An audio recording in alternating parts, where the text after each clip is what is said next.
हाँ प्रिय बच्चों नमस्कार। पिछली बार हमने आपको चैप्टर 3 संधि के विषय में बताया था। तो संधि मैंने आपको संधि के कितने भेद होते हैं? 3 भेद होते हैं। कौन कौन? स्वर संधि, व्यंजन संधि, विसर्ग संधि। तो स्वर संधि के 5 भेदों के बारे में मैंने आपको बता दिया था। 5 भेद होते हैं स्वर संधि के। अब संधि के भेद में दूसरा नंबर है विसर्ग संधि का, व्यंजन संधि का। किसका है बच्चों? नंबर 2 व्यंजन संधि। व्यंजन संधि क्या होती है? जिस प्रकार से स्वर संधि में कितने भेद होते हैं? 5, उसी प्रकार से व्यंजन संधि। व्यंजन संधि की परिभाषा या व्यंजन संधि किसे कहते हैं? तो परिभाषा या क्वेश्चन बना लेते हैं, व्यंजन संधि किसे कहते हैं? तो उत्तर लिखेंगे, जब व्यंजन के साथ स्वर या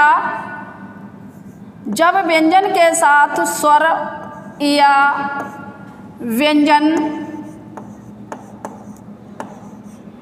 का मेल होने पर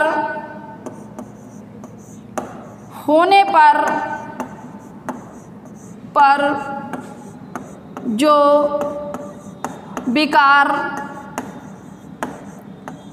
विकार या परिवर्तन अर्थात बदलाव, परिवर्तन होता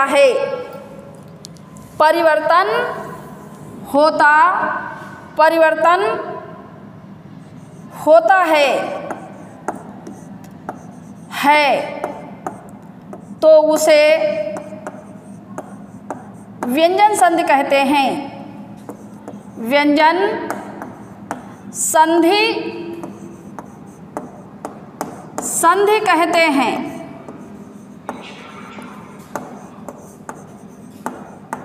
उसे व्यंजन संधि कहते हैं। यानी व्यंजन संधि का क्या है? जब व्यंजन के साथ स्वर या व्यंजन का मेल होने पर जो विकार या परिवर्तन होता है उसे व्यंजन संधि कहते हैं। तो उसमें बच्चों भेद चलते थे, प्रकार चलते थे। कितने प्रकार की? इसमें नियम चलते हैं। तो उसमें स्वर संधि के 5 भेद थे, 5 प्रकार की थी। इसमें क्या है? नियम है। व्यंजन संधि के 7 नियम हैं। पहला नियम है बच्चों, पहला नियम है प्रथम वर्ण का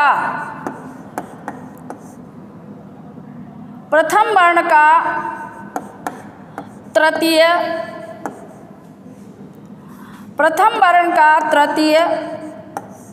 वर्ण में परिवर्तन, तृतीय वर्ण में परिवर्तन।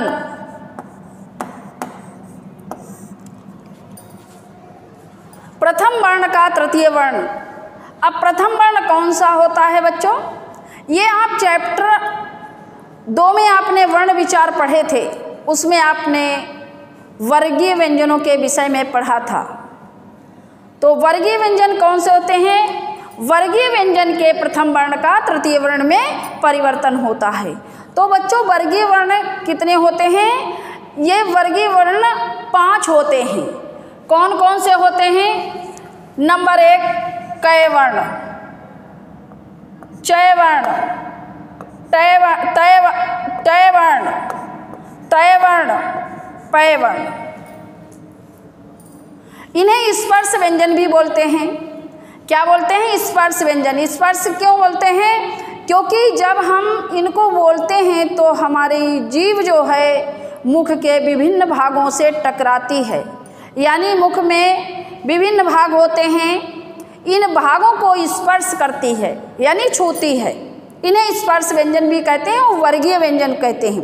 क्योंकि वर्ग में इनकी संख्या 5 होती हैं लाइनें, और 5 में 5 वर्ण होते हैं। केवल टय वर्ण में ढ और ढ ये 2 बढ़े हुए हैं, तो इनकी संख्या जो हो गई 7 हो गई। तो 5 प्रथम वर्ग में 5 लाइनें होती हैं और 5 लाइनों के होते हैं। 5 × 5 = 25 और टय वर्ग में 2 एक्स्ट्रा हो गए हैं, डय और णय। तो इनको क्या नाम, वर्गीय व्यंजन कहते हैं।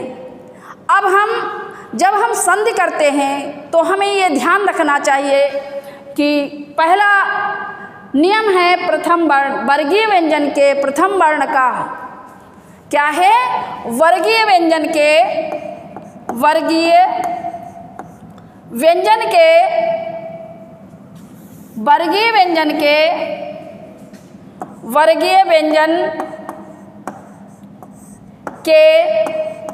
प्रथम वर्ण का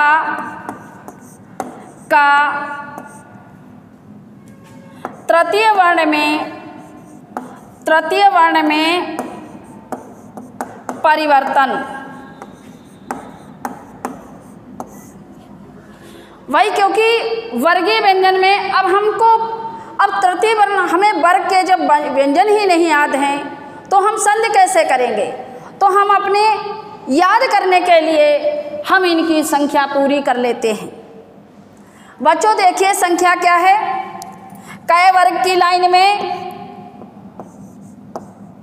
कै वर्ग की लाइन में देखेंगे, क्योंकि वर्ग में होने के कारण इनका जो प्रथम वर्ण होता है उनके नाम पर ही ये वर्ग का नाम रखा गया है। तो प्रथम वर्ण क्या है, कै वर्ग।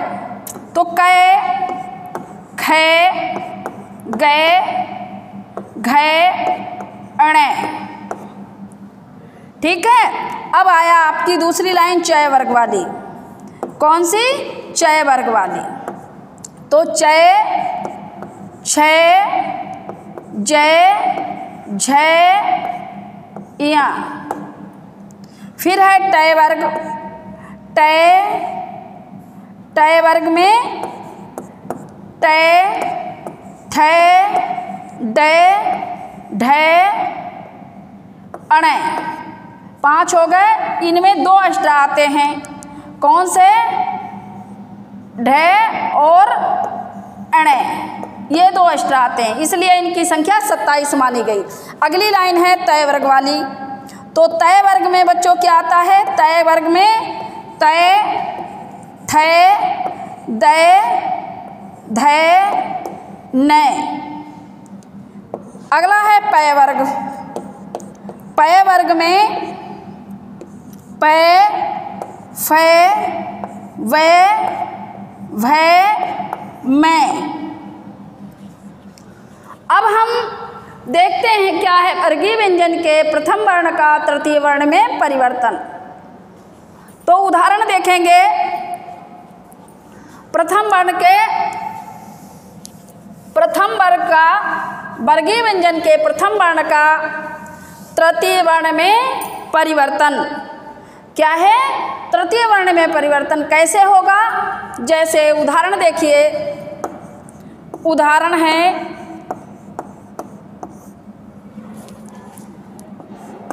दिक् प्लस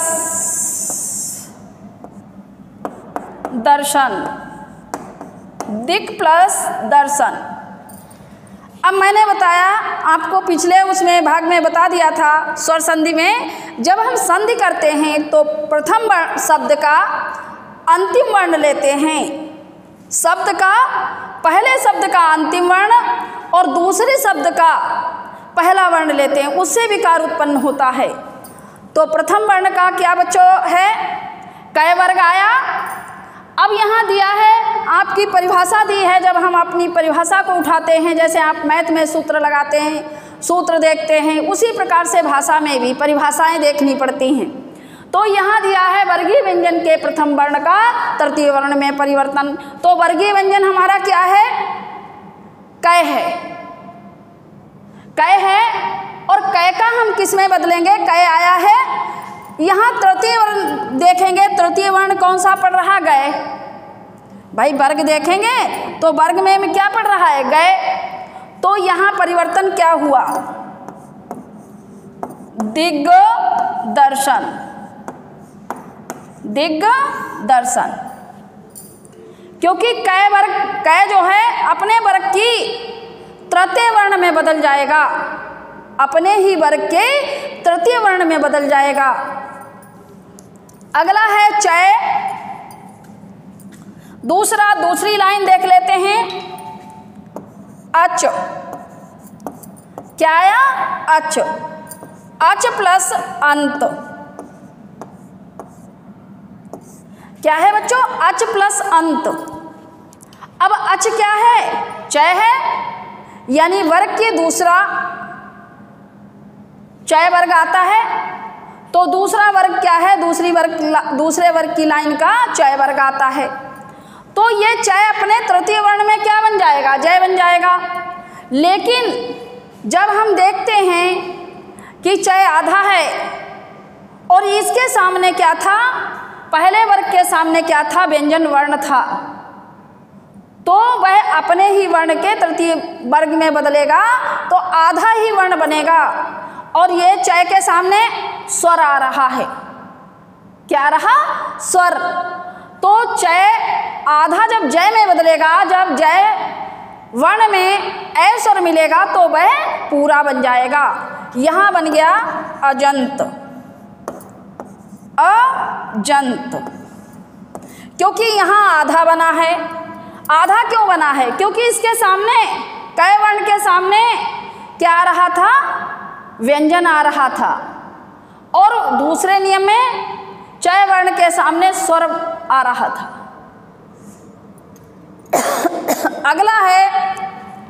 अगला है इसी प्रकार से षट प्लस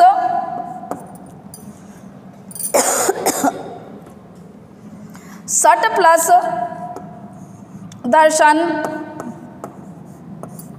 कुछ भी बना लो, टय का जब डय में बदलेगा तो यहाँ क्या हो गया?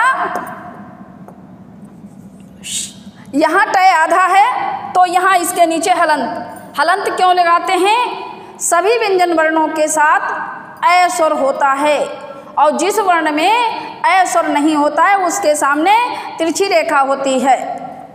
तो यहाँ हो गया षड दर्शन। उसी प्रकार से आपकी ये इन सभी का नियम बनेगा। ये पहले वो नियम का हो गया।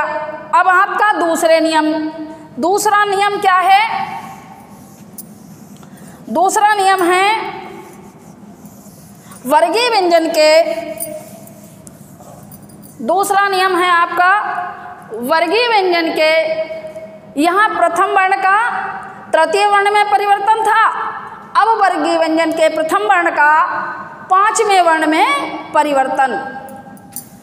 किसमें बच्चों? पांचवें वर्ण में परिवर्तन। पांचवें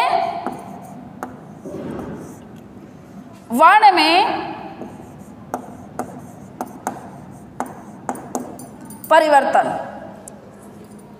वर्गीय व्यंजन के प्रथम वर्ण का पांचवें वर्ण में परिवर्तन। पांचवा वर्ण क्या होता है? सबसे लास्ट वाला। 1 2 3 4 5, तो पहले वर्ण का पांचवें वर्ण में परिवर्तन। जैसे उदाहरण है वाक प्लस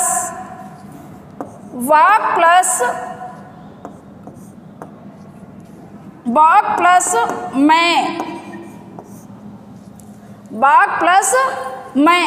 अब कै वर्ग में देखेंगे, नियम उठा के देखेंगे, वर्गीय व्यंजन के प्रथम वर्ण का पांचवें वर्ण में परिवर्तन। तो क्या आ गया? वांग। अब ये पांचवें क्या हो गया? अड़े में बदल जाएगा। यहाँ हो गया वांग में। इसी प्रकार से तय वर्ण, चय वर्ण, टय वर्ण, पय वर्ण। अगला है जैसे जगत प्लस नाथ।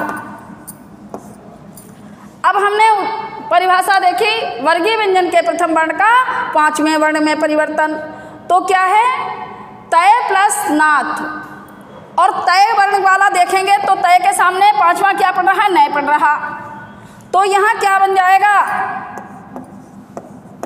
जगन्नाथ। क्या बन जाएगा? जगन्नाथ। इसी प्रकार से सत प्लस मार्ग, तय, तय के वर्ण में सीधे वर्ग वाली लाइन में उसी वर्ण पे जाएंगे तो क्या हो गया? सन्मार्ग। सन्मार्ग। अब ये आपका दूसरा नियम। अब आया आपका तीसरा नियम। तीसरा नियम क्या है? तीसरा नियम है के संबंध, तय वर्ग में के संबंध में। नंबर तीसरा है तय वर्ग के संबंध में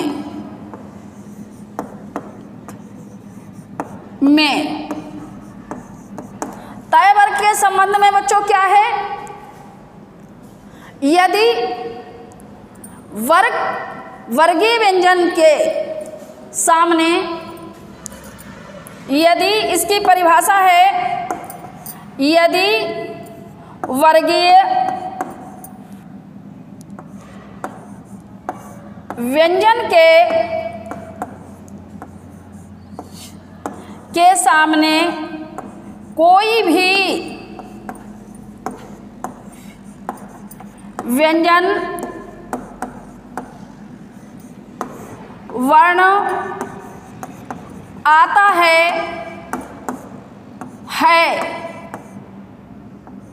तो वह अपने ही सामने वाले वर्ण में बदल जाएगा।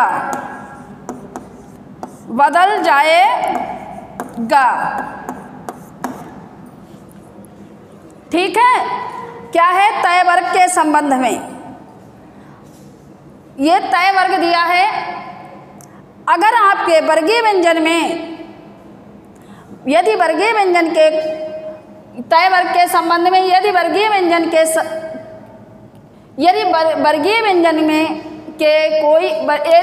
व्यंजन का कोई भी व्यंजन वर्ण आता है, कोई भी व्यंजन वर्ण आ जाता है वर्गीय व्यंजन के सामने, यदि वर्गीय व्यंजन के सामने क्या आता है? कोई भी व्यंजन वर्ण,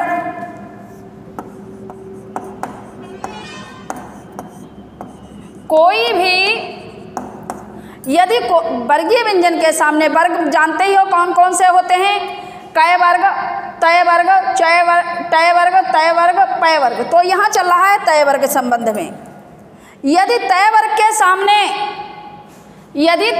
के सामने कोई भी व्यंजन वर्ण आता है, भाई व्यंजन, वो वर्ण कितने प्रकार के होते हैं? 2, स्वर और व्यंजन। तो यहाँ तय वर्ग दिया हुआ है। तय वर्गीय व्यंजन के सामने कोई भी व्यंजन वर्ण आता है तो वह क्या होता है? अपने सामने वाले वर्ण में बदल जाता है, अपने ही सामने वाले वर्ण में बदल जाएगा। जैसे उदाहरण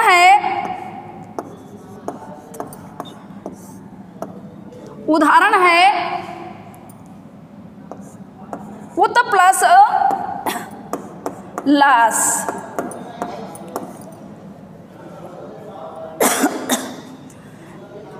तो आप परिभाषा देखेंगे, तय का संबंध बताया है, यदि वर्गीय व्यंजन का कोई भी वर्ण आता है तो तय जो है अपने सामने वाले ही वर्ण में बदल जाएगा। कैसे? उत प्लस लास। तो तय के सामने कौन सा आ रहा है व्यंजन? लय आ रहा है, तो तय आधा है, तो तय की जगह क्या हो जाएगा? लय हो जाएगा, क्योंकि इसके सामने लय आ रहा है। जब तय आधा है तो लय यहाँ आधा ही हो जाएगा। शब्द बन गया आपका उल्लास। क्या हो गया? उल्लास। इसी प्रकार तो बच्चों तय वर्ग वाला है, तय का नियम है क्या है? ये अपने ही सामने वाले वर्ण में बदल जाएगा। तो इसके सामने कौन सा वर्ण आ रहा है? चय। तो क्या बन गया? सच्चरित। ये आपका दूसरा नियम हो गया। ये आपका हो गया है तीसरा नियम। अब आया आपका चौथा नियम, क्षय संबंधी नियम। क्षय संबंधी नियम चौथा नियम है क्षय वर्ण का नियम।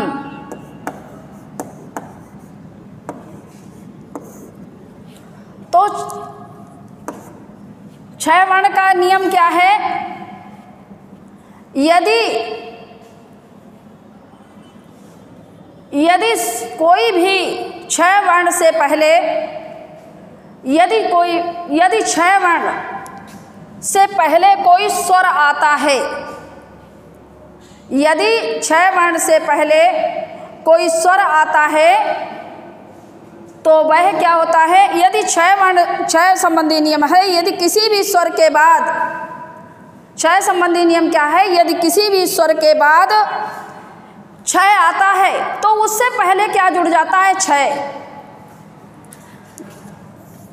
यदि क्षय संबंधी नियम क्या है? यदि किसी स्वर के बाद क्षय आता है तो क्या बन जाता है? उससे पहले क्षय जुड़ जाता है।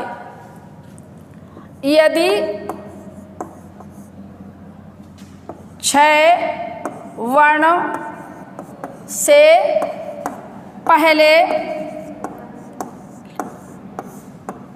कोई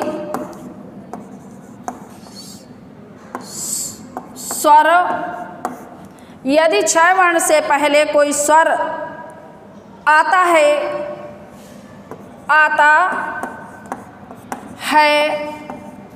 तो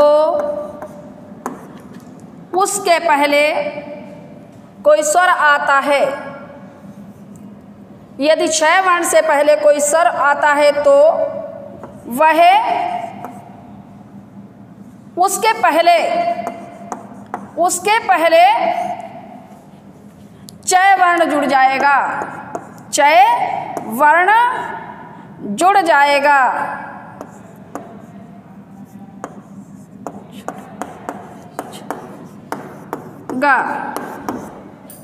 जैसे उदाहरण है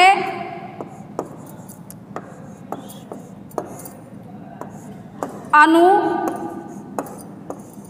प्लस छेद। तो छह वर्ण से पहले क्या आ रहा है? स्वर आ रहा है। हमने आपको संधि बनाते समय बताया था कि पहले शब्द का अंतिम वर्ण और दूसरे शब्द का पहला वर्ण, इन्हीं से विकार उत्पन्न होते हैं। तो यहाँ स्वर क्या है? ऊ। तो ये हो गया अनुच्छेद।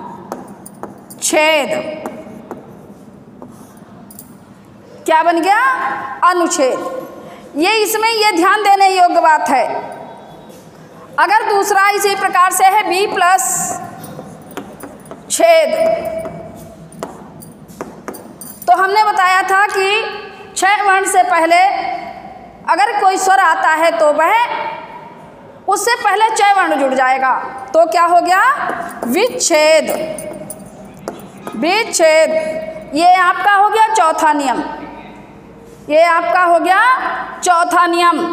अब है आपका पांचवा नियम है मैं संबंधी नियम। पांचवा है मैं संबंधी नियम। पांचवा है बच्चों मैं संबंधी नियम। लेकिन अब अगर आपको अधिक बताएंगे तो आप भूल जाएंगे। इस प्रकार से ध्यान रखते हुए व्यंजन संधि के आपको 4 नियम बताए हैं। अगली वीडियो में हम आपको 3 नियम और बताएंगे। अभी ये संधि वाला काफ़ी 2 वीडियो में, कम से कम 2 वीडियो में आपको कार्य जाएगा। इस प्रकार से बाकी कार्य हम आपको PDF के माध्यम से भेज देंगे। धन्यवाद बच्चों।